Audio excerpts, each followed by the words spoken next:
여러분 안녕하세요. 주님의 이름으로 문안 드립니다. 계속해서 요한복음 12장 말씀 함께 살펴보도록 하겠습니다. 오늘 본문을 보면 군중들은 아픈 질병에서 자신들을 구원해 줄 메시아를 기다렸습니다. 로마의 폭정과 죽음과 같은 현실에서 자신들을 구원해 줄 메시아를 기다렸어요. 그리고 자신들이 원하는 능력을 소유한, 또 더 나아가 죽음을 생명으로 바꾸는 예수라는 인물이 드디어 온다는 소식을 접합니다. 그리고 그를 맞으려 나와 외칩니다. 호산나 찬양하리로다. 주의 이름으로 오시는 이 곧 이스라엘의 왕이시여, 이스라엘의 왕이시여 우리를 구원하소서. 여러분, 우리가 무너져가는 세상을 보며 또 어려운 현실을 보며 이러한 기도를 드릴 때가 있습니다. 하나님, 나의 질병에서 나를 구원하소서. 죄악 가득한 이 세상에서 우리를 구원하여 주시옵소서. 나의 마음을 상하게만 하는 이 지긋지긋한 가정에서 나를 구원해 주시옵소서. 예수님을 향해 호산나 외치던 무리들은 그런 능력을 가지신 예수님이라는 소문을 듣고 뛰쳐나와 그를 맞이하고 있습니다. 17절, 18절 함께 읽도록 하겠습니다. 나사로를 무덤에서 불러내어 죽은 자 가운데 살리실 때에 함께 있던 무리가 증언한지라. 이에 무리가 예수를 맞으면 이 표적 행하심을 들었음이로라.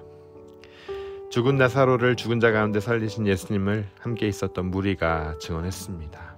지금 베다니에서 예루살렘으로 올라오고 있는 이 예수라는 사람이 죽어가는 나사로를 살렸습니다. 내가 직접 보았습니다. 지금 무리들은 죽음을 초월하는 자로서 예수이기에 이렇게 열렬히 맞이하고 있습니다. 물 위를 걷고 오병이어의 기적을 일으키고 병든 자를 고치고 또 죽은 자를 살리는 신적인 존재이기에 나를 제발 구원해달라고 외치고 있어요. 모세와 같은 능력으로 로마로부터 제2의 출애굽을 인도할 이스라엘 왕으로 그를 받아들이고 있는 겁니다.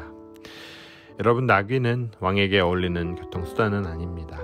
위엄과 권위를 드러낼 수 있는 아라비아산 우람한 말이 더 어울릴 겁니다. 하지만 예수님은 나귀를 타고 겸손히 입성하고 계세요. 말발굽 소리만 들어도 겁을 먹고 또 두려워했었던 이들에게 참 평화의 나라가 어떻게 오는지 직접 보여주고 계신 거예요. 예수님께서는 사실 걸어서도 오실 이 거리를 어린 나귀를 타고 오셨는데 이것은 스가랴 선지자의 예언을 이루기 위해서였습니다. 또한 단지 문자적인 성취가 아니라 메시아는 당대의 기대와는 달리 선지자의 예언대로 공의와 구원을 베푸시는 겸손한 왕, 섬김의 왕, 고난받는 왕임을 보여주길 원하셨던 거죠. 사랑하는 여러분, 여러분들은 과연 어떤 왕을 원하십니까?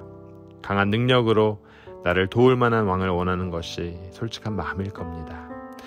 내 속마음은 그런 왕으로서 하나님을 갈망하며 하나님 나를 도와주세요라고 외치고 있습니다. 우리의 믿음은 이 능력의 하나님, 능력의 예수님을 향하고 있어요. 하지만 사실 여러분, 호산나를 외치던 군중들은 얼마 가지 않아 예수님을 향한 믿음을 헌신과 같이 버리고 십자가 예수님을 못 박아 버립니다. 왜 그랬을까요? 자신들이 바라고 원하던 왕으로서의 능력을 드러내지 않기에 그들의 환호도 또 그들의 믿음도 같이 멈춰버린 거예요. 호산나 호산나고 외치며 예수님을 반길 때가 엊그제 같은데 언제 그랬냐는 듯 그들은 예수님을 십자가에 못 박습니다.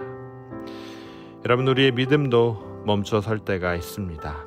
하나님을 향한, 예수님을 향한 그 뜨거운 믿음이 멈춰 설 때가 있어요. 나를 향해 침묵하시는 하나님을 발견할 때에, 또한 나를 향해 아무런 능력을 보이지 않는 예수님을 경험할 때에, 나의 고통스러운 신음소리, 기도에 기울이지 않는 것 같은 때에 우리 마음도 식어지고 믿음도 멈춰 서버립니다. 그런 예수님 더 이상 안 믿겠다고 여길 때도 있어요. 물론 기적과 이사가 믿음을 증가시키는 작용을 했습니다. 물론 포도주를 만드는 표적을 제자들에게 보이지 않으셨다면, 오병이어의 기적이 없었다면, 나사로를 살리지 않으셨다면 큰 무리들이 예수님을 환호하지 않았을 거예요. 우리도 보았기에 믿습니다. 경험했기에 우리의 하나님을 의지합니다. 하지만 문제는 예수님을 따르던 군중들과 제자들조차 예수님의 표적과 기사가 십자가 위에서 멈출 때 그들의 믿음도 같이 멈췄다는 거죠. 그들의 믿음은 바로 거기까지였습니다. 사랑하는 여러분, 저는 저와 여러분의 믿음이 여기서 멈추지 않기를 바랍니다. 우리는 십자가에서 죽으신 예수님을 나의 왕으로 인정하는 데까지 나아가야 합니다. 언제까지 나를 현실적으로 도와주는 왕만을 인정하고 지지하실 겁니까? 나를 위해 죽으신 그 동일한 왕을 더더욱 인정하고 지지해야 할 것입니다. 죄로 인해 멸망할 수 없는 나를 위해 죽으신 그 예수님을 왕으로 인정해야 그분을 위해 섬기는 삶을 비로소 살 수 있습니다. 하나님이 살아계신 것을 진심으로 믿을 때 우리는 반응할 수 있어요. 나를 위해 죽으신 예수님이 나의 왕이심이 믿어져야만 예수님을 위해 나도 희생하는 삶을 살 수 있습니다. 말씀을 들어도 반응하지 않는다면 우리는 금일본 군중의 한 사람에 지나지 않습니다. 사랑하는 성도 여러분, 전능하신 하나님의 말씀을 향해 반응하며 멈추지 않고 나가고 계신가요? 금일 말씀을 묵상하며 예수님의 심정을 조금이나마 헤아릴 수 있었습니다. 주님은 얼마나 큰 압박감을 느끼고 계셨을까요? 예수님은 그분을 둘러싼 무리들의 요구를 너무나 잘 알고 계셨을 거예요. 하지만 그럼에도 불구하고 그는 환호하는 군중들의 커다란 압박을 이겨내고 십자가로 홀로 나아가셔야 했습니다. 십자가로 나아가는 길, 참 고통스럽고 외로운 길이었을 거예요. 예수님을 왕으로 인정하고 예수님이 계신 십자가로 가는 길, 사람들의 기대를 저버리고 십자가의 희생과 섬김을 행하는 길은 때로는 세상의 주목을 받지 못하는 참 외롭고 힘든 길입니다.